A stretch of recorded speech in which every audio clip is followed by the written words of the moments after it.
Good morning, children. Hope you all are fine and safe at home. I am Salma Gupta, your economics teacher. Today we will be studying chapter 1, that is meaning and definition of economics, where we will be learning few terminologies and few definitions given by certain professor. Now, what do you mean by economics? Economics has been originally derived from Greek word that is oikonomia.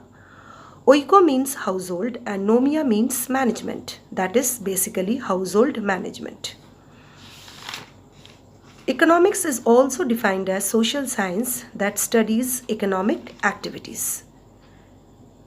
When we will go for certain terminologies, we will be learning about limited resources and unlimited wants. Now, what do you mean by limited resources? Limited resources means the resources produced in an economy is very finite. For example, production of coal, oil, natural gas, etc. And what do you mean by unlimited wants?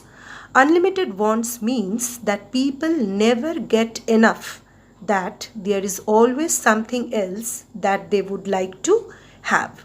So when combined with limited resources, unlimited wants result in the fundamental problems of scarcity. Hope you understand these two terms, limited resources and unlimited wants. Now the four definitions of economics are, the first one is wealth definition given by Professor Adam Smith. The second one is welfare definition given by Professor Alfred Marshall.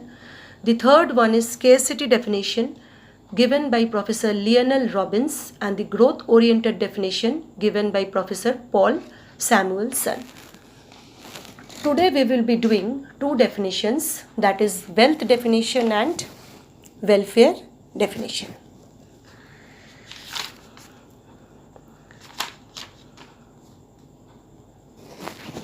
What do you mean by wealth definition?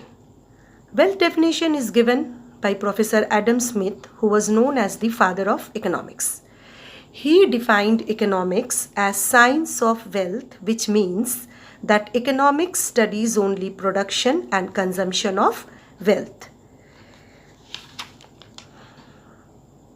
This is what Adam Smith defines. Now, there are three features of wealth definition, that is study of wealth, study of material goods only, and economic man. Now, study of wealth.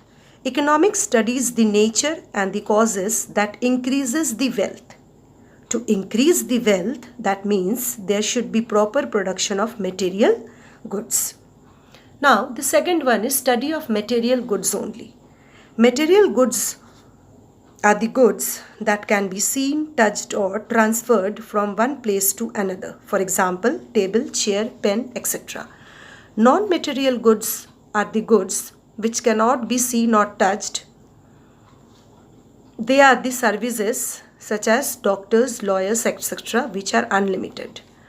Now, the term wealth has been used for material goods only and non-material goods have not been considered. And the third and the final feature was economic man. Now, what do you mean by economic man? The man who works for his own interest and does the activities for his self-interest is known as economic man.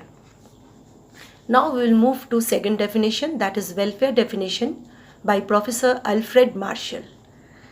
He defined economics as a study of mankind in the ordinary business of life. It examines part of individual and social actions which is mostly connected with the use of the material requisites of well-being. Thus, it is a study of wealth, and more important side is a part of the study of man. Now, when we move towards the features of welfare definition, the first one is study of mankind, second one is study of ordinary business life, and the third one is study of material welfare. The first, study of mankind. Marshall, in his definition of economics, has shifted the emphasis from wealth to economic welfare. He has only studied the social and economic welfare of a man, that sees study of mankind.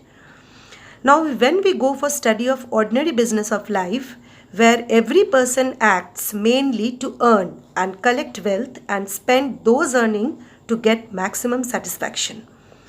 Extraordinary are the activities which are performed by sadhu, sants, etc. Now the third feature is study of material welfare. According to this, now human welfare was the center of attraction and material and goods were at the periphery. Hope you understand.